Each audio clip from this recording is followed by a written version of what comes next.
Ladies and gentlemen, let me tell you something right now. Relationships, they're like a game of energy. Whoever controls the energy controls the situation. And I know some of y'all out here, you texting, calling, blowing up phones like your love life is a customer service hotline. Let me tell you, stop it. Stop, ladies and gentlemen. Let me just break something down to you in a way you will never forget. Silence is not just the absence of words. Silence is a power move. C, a lot of people think communication is all about talking, explaining, texting, updating, reminding, making sure the other person knows exactly where you stand, exactly how you feel, exactly what you want from them. But let me tell you something. Sometimes the loudest thing you can ever say to somebody is absolutely nothing. Silence has a way of pulling a man's attention in a way that no string of words ever could, because silence leaves room for imagination, and imagination is where curiosity is born. When you stop constantly feeding someone information about you, when you stop answering the phone every single time they call, when you stop flooding their inbox with paragraph after paragraph, all of a sudden there's a shift in the energy.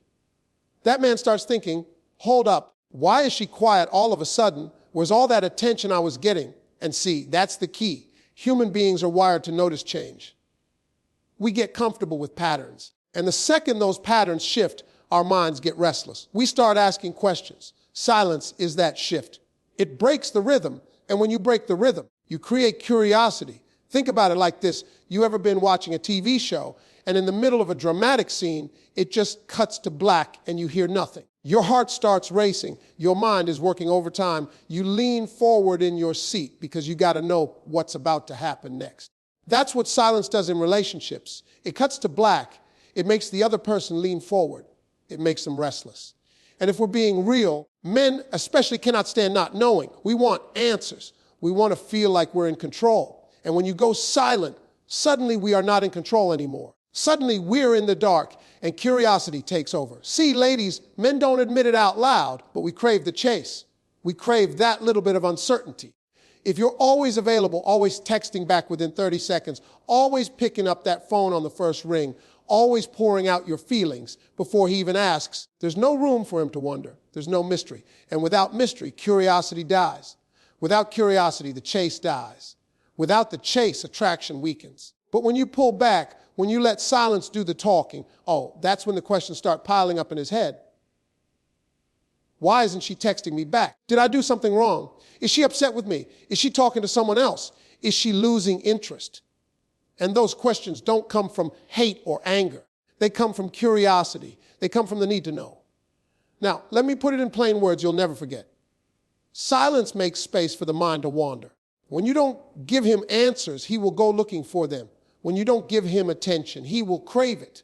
When you stop telling him every detail of your day, he will start imagining what's going on in your day. Silence creates curiosity, and curiosity creates pursuit. And that pursuit is what keeps the fire alive. I'll give you an example you can see in your everyday life. Imagine you walk past two people having a heated conversation. You can hear one person raising their voice, explaining, just letting it all out. And the other person, they're just standing there, arms crossed, not saying a word. Now, who has your attention? The one making all the noise, or the one staying quiet? 9 times out of 10, your eyes are on the one who isn't saying anything, because silence in the middle of noise is magnetic. You start wondering, what are they thinking? Why aren't they responding? What's going on in their head? That is the power of silence. It pulls attention without demanding it. And let me go even deeper with this. Silence works because it interrupts the brain's craving for consistency. When you give someone constant attention, they expect it. It becomes the norm. It loses its value. But when you suddenly step back and say nothing, the human brain reacts the same way it reacts to missing a step when you're walking down the stairs. It jolts. It's unexpected. It forces the mind to focus on what's missing. And that focus becomes curiosity. Now, some of y'all out there might be thinking, well, Steve, if I don't talk, if I don't reach out, won't he just forget about me? Won't he just move on? Listen, let me break that fear right now. If a man forgets about you just because you went silent, he was never interested in the first place. Real interest doesn't vanish when you create a little space. Real interest gets stronger because curiosity won't let him go. Silence doesn't push away the right one. It pulls him in closer. The wrong one might drift, and that's fine, because silence also reveals who's worth your time and who isn't. But the right one, The right one gets pulled into that curiosity so deep, he'll be knocking down your door, trying to figure out what's going on. Here's another angle to think about. Silence gives you power without effort. You don't have to come up with the perfect words, the perfect text, the perfect call, the perfect way to explain your feelings. You don't have to argue, don't have to beg, don't have to prove a point. Your silence says, I don't need to fight for your attention. I am the attention. And when a man feels that, he starts to see you differently. He starts realizing he doesn't own your energy. He has to earn it. That curiosity is not just about what you're doing, it's about who you are without him in the center. And that is the kind of curiosity that keeps a man coming back over and over again. Think back to your childhood for a second. You ever notice how the toy you didn't play with much suddenly became your favorite the second your cousin or your sibling wanted to play with it? You could have gone months without caring about that toy, but the second it wasn't available, your mind locked in on it like it was the best thing in the world. That's curiosity in action. Silence does the same thing. When you stop putting yourself on the shelf in front of him every day, he starts seeing you as that toy he needs to grab, hold on to, and never let go. Silence also speaks volumes about confidence. A person who is constantly chasing, constantly talking, constantly filling every gap with noise is usually coming from a place of insecurity. But when you can sit in silence, when you can let the phone buzz without answering, when you can let hours or even days go by without you panicking or chasing, that radiates confidence. And confidence is attractive on a level words can't touch. That silence says, I'm good with or without you. My world keeps spinning. My value doesn't decrease just because I'm not making noise. And that message. It creates a curiosity in his heart that no love letter or text message ever could. Now, I'm not saying silence means ignoring someone forever. I'm not saying play games or manipulate. I'm saying use silence as a tool to shift the energy. Use it to create curiosity where things have gotten too comfortable. Use it to remind him that your presence is not guaranteed. It's a privilege. Silence is not punishment. Silence is strategy. And the beautiful thing about strategy is it works without you lifting a finger. And let me tell you something else. Silence has a way of making a man reflect on himself. See, when you're constantly talking, explaining, filling the air with words, he doesn't have to think too much. He just sits back and lets you do all the emotional heavy lifting. But when you go quiet, suddenly he has no choice but to sit with his own thoughts. He has to replay his actions, replay the last conversation, replay his tone, his attitude, his choices. He starts questioning himself because you're not giving him the answers. That silence becomes a mirror, and the curiosity isn't just about you, it's about him. Did I say the wrong thing? Did I push too hard? Did I do something I shouldn't have?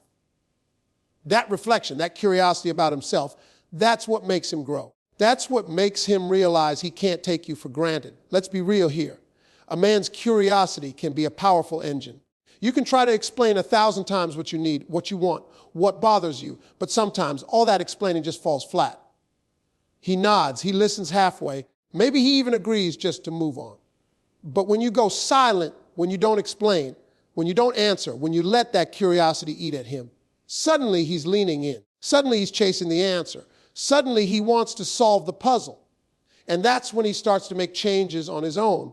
Not because you begged him, but because his own curiosity pushed him there. Silence isn't coldness. It isn't cruelty. It's presence in another form. It's the art of letting your absence do the work your words never could. And curiosity is the spark that silence ignites. You don't have to wave your arms in the air to be noticed. Sometimes all you got to do is step back, fold your arms, and let the silence do the heavy lifting. Ladies and gentlemen, let me tell you something that a lot of people don't want to hear, but absolutely need to. Distance builds value. See, when you're always available, always around, always in somebody's face, they start to think that's just how it's supposed to be. They stop appreciating it because it's always there. Human beings are wired like that. We don't value what's in abundance. We value what feels rare, what feels limited, what feels like it could slip away at any second. That's why when you create distance, your stock goes up. That's why when you step back, suddenly they start leaning forward. Think about money for a second. If I gave you $1 every single time I saw you, after a while you wouldn't even notice it. It would mean nothing. But if I told you I got one crisp $100 bill for you, and I'm only handing it out once this month, all of a sudden that bill becomes valuable. You're watching for it. You're making sure you're there when it comes around. That's what distance does in relationships. It turns your presence into something that's noticed, something that's valued, something that can't be taken for granted. Now, some people think distance means punishment. They think stepping back is about being cold or cruel. No, it's not about punishment. It's about positioning. When you create space, you're showing the other person that your time and your presence are not things to be wasted. You're showing them that you're not on sale. You're full price, baby, and full price items don't sit in everybody's cart all the time. Distance reminds them that they don't own you. You are not a 24-hour 6-7 hotline. You're not a convenience store. You are a whole human being with your own life, your own schedule, your own purpose. And when you create that space, they have no choice but to recognize your value. Now, let's talk about what happens in the human mind when distance enters the picture. When something is close, accessible, and constant, the brain starts treating it like background noise. You ever live next to a train track? First week, that train wakes you up every night. Second week, you still notice it, but less. Third week, you're sleeping right through it. That's what happens when you're always around. Your presence becomes background noise. But if you move away, if that train disappears one night, suddenly the silence is loud. Suddenly you notice what's missing. That's how distance works. It removes you from the background and puts you right back in the spotlight of somebody's attention. Distance also creates clarity. See, when you're always around somebody, their mind gets lazy. They don't stop to think about how much they enjoy your company, how much they appreciate your energy, how much they miss your voice, because you're right there. But when you step back, when you're not at every event, not answering every call, not filling every gap in their day, suddenly they have to think. Suddenly they realize, man, I actually miss her laugh. I actually miss her being here. I actually feel the difference when she's not around. That's value. Distance doesn't just create value, it reveals it. And listen, ladies, men are especially guilty of this. Men are creatures of habit. If you're always there, we get comfortable. We get lazy. We stop chasing. We stop putting in effort. But let that distance kick in. Let you be unavailable for a while. Suddenly, that same man who was dragging his feet is blowing up your phone, asking where you've been, wondering who you're with, trying to figure out how he can get back into your space. It's not because he suddenly learned new information. It's because distance taught him what your presence was worth. Think about the times in your life when somebody walked away or you couldn't see them as often as you used to. Isn't it funny how the memories of them became stronger? How little things started reminding you of them? That's because distance doesn't erase you. It magnifies you. It plants you in the other person's mind in a way that constant presence never could. You're not fading, you're becoming sharper, more defined, more important. Now, a lot of people are scared of distance. They think, if I pull back, he's just going to forget about me. But let me tell you something real. If somebody forgets you just because you gave them space, that's not your person. That's not someone who truly valued you in the first place. Because value doesn't disappear when you create distance. Value grows. The people who really see you, who really want you in their lives, they don't get lost in the silence. They get hungrier in it. They don't fade out. They lean in. Distance doesn't chase the right one away. It draws them closer. The wrong one might drift. But that's not a loss. That's a lesson. Distance also builds respect. When you're always available, always showing up no matter what, people start to think you'll always be there. But when you step back, when you make your time rare, people treat it with more care. They don't take it lightly because they know it's not guaranteed. Respect grows when people realize they can't just snap their fingers and have you appear. They have to plan. They have to earn it. They have to treat you right to stay close to you. That's what distance teaches them. Let me give you a picture you won't forget. Imagine your favorite restaurant. Now imagine if it was open every single day, 24 hours, no matter what. At first, that sounds amazing. But over time, you wouldn't rush to get there. You wouldn't crave it. You'd think, I can go anytime. Now imagine that same restaurant is only open on Fridays, only from 6 to 9. What happens? You start planning your week around it. You get excited. You make sure you don't miss it. That's the power of distance. Scarcity builds value. Availability without limits, it waters down value. And let me be clear, distance is not about playing games. It's not about trying to trick somebody. It's about creating balance. Because relationships should never feel one-sided. If you're the one always calling, always texting, always showing up, always chasing, then of course the other person is going to sit back and coast. They're not bad people. That's just human nature. But the second you put some distance in, you shift the balance. Now they got to move. Now they got to wonder. Now they got to step up. That's not manipulation. That's self-respect. Distance also gives you something people often overlook: perspective. When you step back, you're not just giving them space to see your value. You're giving yourself space to see theirs. Are they reaching out? Are they showing up? Are they treating you right? Distance lets you watch their actions without being clouded by constant interaction. You get to see who's putting in effort and who's just enjoying your effort. That's valuable information, because a relationship isn't just about whether they like you. It's about whether they value you enough to meet you halfway. And think about how distance makes reunions sweeter. When you haven't seen someone for a while and finally you get to sit across from them, the conversation hits different. The laughs feel stronger. The energy feels more alive. That's because absence builds anticipation, and anticipation makes presence more powerful. If you're always there, there's no anticipation, there's no spark of excitement. But when there's distance, every return feels like a celebration. That's the kind of energy that keeps relationships from going stale. Let me hit you with this truth. Distance is not the enemy, it's the test. It shows you what's real. If they care, they'll bridge the gap. If they don't, they'll let it widen. Either way, you get your answer. But while that distance is in play, you better believe it's building your value in their eyes, because the less they see you, the more they feel you. The less they hear from you, the louder your absence becomes. The further you step back, the harder they lean forward. That's how distance works, dear ladies and gentlemen. Let me tell you something about human nature that's been true since the beginning of time. Absence triggers pursuit. When something or someone is always in front of you, you don't have to reach for it. You don't have to chase it. You don't even have to think about it too hard, because it's right there. But the second that thing is no longer right in front of you, the second that person is no longer as available as they used to be, something inside you wakes up. That little voice in your head says, where did they go? What are they doing? Who are they with? And before you even realize it, you're chasing. See, a lot of women out there think the way to keep a man interested is to smother him with attention, make sure he never has a chance to forget them. Call him, text him, check up on him all day long. But the truth is, that's the fastest way to make him stop pursuing you. Because if he already has you, why would he chase you? If you're always in the same spot waiting on him, why would he move? But let there be some absence, let there be some space, and watch how fast he starts moving in your direction. That's what absence does. It lights a fire under pursuit. Think about this in terms of a simple example. Imagine you're at your favorite bakery, and they always have your favorite pie right there on the shelf. You stroll in whenever you feel like it, grab a slice, no big deal. Now imagine one day you walk in and they say, sorry, we're out. We don't know when we'll have it again. Suddenly, that pie becomes the only thing on your mind. You're checking back the next day. You're calling to see if it's in. You're thinking about it more than you ever did when it was just sitting there waiting. That's how absence works. It makes you pursue harder what you once took for granted.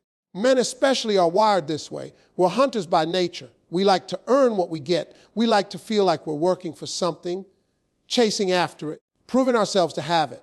When you're always there, always calling, always showing up, there's nothing for us to hunt. And if there's no hunt, the interest starts to fade. But the second you create absence, the second you pull back, that hunting instinct kicks back in. We start thinking, wait a minute, where is she? Why haven't I heard from her? Who has her attention if it's not me? And those thoughts push us right into pursuit. Now, some of you might be worried about creating absence. You might think, if I stop calling, if I stop showing up, won't he just move on to someone else? Here's the truth. If a man moves on just because you created some absence, then he was never serious about you to begin with. Because real interest doesn't fade. When you step back, it grows. Real interest gets curious. Real interest starts chasing. The wrong one may drift, but the right one, he'll come running. Absence also creates contrast, and contrast is what triggers pursuit. When you're always around, there's no contrast. There's no difference between having you and not having you. But when you step away, when you create absence, suddenly he feels the difference. He realizes how much lighter the room feels without your laughter, how much quieter his phone feels without your messages, how much emptier his days feel without your presence. That contrast makes him miss you, and that missing is what drives the pursuit. Think about how absence works in everyday life. You ever had a favorite song that you played so much you got sick of it? You stopped listening for a while, maybe even deleted it from your playlist. But then one day, months later, it comes on the radio and suddenly you're singing every word like it's brand new. That's the power of absence. It makes something old feel fresh again. It makes you want what you already had but stopped appreciating. That's what happens in relationships too. Your absence doesn't erase you. It refreshes you in their mind. Now, absence doesn't mean ghosting or disappearing completely. It doesn't mean you cut somebody off just to play a game. It means you stop doing all the chasing. It means you let there be some space. You stop over-explaining. Stop calling just to check in every 5 minutes. Stop making yourself too accessible. That little bit of absence gives him room to miss you, room to wonder, room to pursue. And men don't just pursue when they're curious. They pursue harder when they feel like they could lose something valuable. Absence makes them feel that possibility, and that's what triggers the chase. And here's the beauty of absence. It makes the pursuit more genuine. If a man only reaches for you because you're always right there, that's not pursuit, that's convenience. That's like grabbing a snack out of the pantry just because it's there, not because you're hungry. But if he goes out of his way, if he makes the call, sends a text, sets up the time to see you, that's pursuit. That's effort. That's him saying with his actions, you matter enough for me to move. And absence is what forces him to show that. Let me give you a little picture of how powerful absence is. You ever watched a kid play with balloons? As long as that balloon is tied to their wrist, they don't care much about it. It's just bouncing along. But the second that balloon slips out of their hand and floats toward the sky, suddenly they're running, jumping, crying, doing everything they can to get it back. That's pursuit triggered by absence. And relationships work the same way. As long as you're tied to somebody's wrist, they'll take you for granted. But when there's some distance, when there's absence, that's when they realize they better run after you before you're gone for good. Absence also gives you time to refocus on yourself. While he's out there chasing, while curiosity is growing in his mind, you're not sitting around waiting. You're living. You're investing in yourself, in your goals, in your joy. That makes your absence even more powerful because when he finally does pursue you again, he's not just getting the same person he took for granted. He's getting someone who's even more valuable. That growth in your absence makes the pursuit even stronger. And let me say this, pursuit is not just about the beginning of a relationship. A lot of men chase hard in the beginning, but once they feel like they they stop. That's why absence is so powerful, even years in. When you create absence in a long-term relationship, you reignite pursuit. You remind him that you're not a trophy to be put on a shelf and forgotten. You're a whole prize that requires ongoing effort. And that little bit of absence brings that truth back to life. So understand this, absence is not weakness. It's not neglect, it's power. It's what makes somebody move toward you instead of sitting still. It's what wakes up instincts, stirs up emotions, and creates a drive that words could never create. People pursue what they feel they might lose, and absence is what makes them feel that. Ladies and gentlemen, let me tell you something right now, self-worth sets the tone. Every relationship you ever get into, every friendship you ever maintain, every connection you ever build, how you value yourself sets the standard for how other people value you. If you carry yourself like you're cheap, people will treat you like you're on clearance. But if you walk into the room knowing your full price, knowing you're the prize, knowing you're valuable, people have no choice but to adjust. They either step up to meet your standard or they fall back because they know they can't afford to play games with you. The truth is, people take their cues from you. If you tolerate disrespect, you're teaching them it's acceptable. If you always chase, you're teaching them they don't have to put in effort. If you keep giving chance after chance, you're teaching them that boundaries don't exist in your world. But if you hold yourself high, if you respect yourself, if you show them that you are not going to lower your price tag just to be chosen, you're teaching them how to treat you. That's why I say self-worth sets the tone. It's the foundation, the energy, the message that comes before you even open your mouth. Now, let's get real here. A lot of people confuse self-worth with arrogance. They think valuing yourself means you're stuck up, that you're too good for everybody.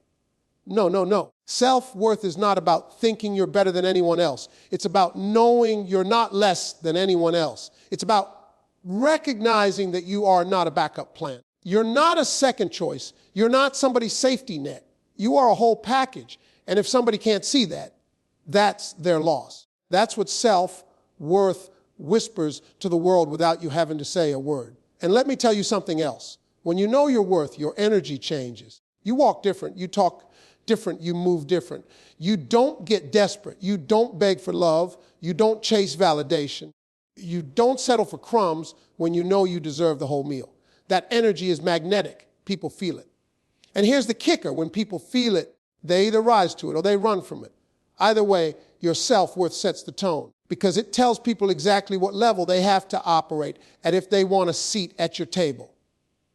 I'll give you an example you can see in everyday life. You ever notice how luxury stores don't beg you to shop there? They don't send you 10 emails a day. They don't chase you down the street. They don't slap a buy one, get one free sign on the window. No, they set their prices. They know their value. And if you can't afford it, you keep walking. And guess what? People still line up outside those stores. People save up just to shop there. Why? Because the store's self-worth sets the tone. They don't lower their standards to fit the customer. The customer rises up to meet theirs. That's the same way self-worth works in relationships. If you set your tone, the right people will rise up to meet it. And let's be honest, a lot of heartbreak comes from ignoring your own self-worth. You stayed too long. You settled for less. You let someone talk to you any kind of way. And now you're wondering why they don't treat you right. But let me tell you this, people will only do what you allow. If you don't believe in your own value, why would they? If you don't demand respect, why would they give it? If you don't set the tone, they will. And trust me, if they set it, it's not going to be in your favor. That's why self-worth is not optional. It's necessary. Here's another angle. Self-worth doesn't just set the tone for how other people treat you. It sets the tone for how you treat yourself. See, if you don't think you're valuable, you'll self-sabotage. You'll stay in places you outgrew. You'll settle for relationships that drain you. You'll accept jobs that underpay you. But when you know your worth, you make different choices. You say no to nonsense. You walk away from tables where respect isn't being served. You protect your peace, your time, your energy, because you know you're not disposable. That tone you set for yourself becomes the filter for everything you allow into your life. And don't think people don't notice. They might not say it out loud, but people can feel when you know your worth. It shows in how you carry yourself, in how you respond to disrespect, in how you don't bend just because you're afraid of being alone. And here's the funny part. When you carry yourself with self-worth, even the people who can't rise to meet it still respect it. They might not like it, but they can't ignore it because deep down, everybody knows value when they see it. Now, some of y'all might be thinking, but Steve, what if I set the tone and nobody comes? What if I know my worth and I end up alone? Let me answer that with this. Being alone with your dignity is better than being in together with somebody who doesn't value you. Because loneliness won't destroy you, but settling will. And the truth is, when you really know your worth, you won't be alone for long anyway. Because people are drawn to confidence, drawn to value, drawn to energy that doesn't beg. Your self-worth becomes like a light. And the right people can't help but be pulled toward it. Self-worth also changes the way you love. When you don't know your worth, you'll love from a place of fear. You'll give too much, accept too little, and cling to people who don't deserve you because you're scared of losing them. But when you know your worth, you love from a place of strength. You give freely, but not foolishly. You love deeply, but not desperately. You're not afraid to walk away because you know walking away doesn't decrease your value. That shift sets the tone for a healthier, stronger kind of love. Think back to times in your life when you lowered your standards just to keep somebody around. Didn't it always backfire? Didn't you always end up feeling used, drained, or disrespected? That's because when you set a low tone, people play low. But when you raise that tone, when you make it clear that you value yourself, the whole game changes. People either rise to your level or they disappear, and either outcome is a win for you. Because the ones who rise are the ones you actually want in your life, and the ones who vanish were dead weight anyway. Let me paint a picture. Imagine walking into a room where there's a piano. Now, if that piano is out of tune, no matter how talented the musician, the song will sound wrong. But if that piano is set right, if the tone is strong, then even an average player can make something beautiful. That's what self-worth does. It tunes the room of your life. It sets the tone so that every relationship, every interaction, every connection either plays beautifully or plays itself out. And here's the thing, self-worth isn't built overnight. It comes from knowing yourself, from healing, from setting boundaries, from failing and learning that failure doesn't define you. It comes from reminding yourself every single day that you are not what people call you. You are not what people did to you. You are not your mistakes. You are valuable because you exist, because you bring something unique to this world that nobody else can bring. When you live from that place, your tone is unshakable. People respect consistency. If today you act like you know your worth, but tomorrow you settle for less, you send mixed signals. But if day after day you show the world that you value yourself, that consistency sets a permanent tone. After a while, people stop testing you. They stop trying to cross lines. They understand you're serious. And even the ones who can't rise to meet you will step back because they know you're not the one to play with. That's how powerful self-worth is. It teaches people how to act without you saying a word.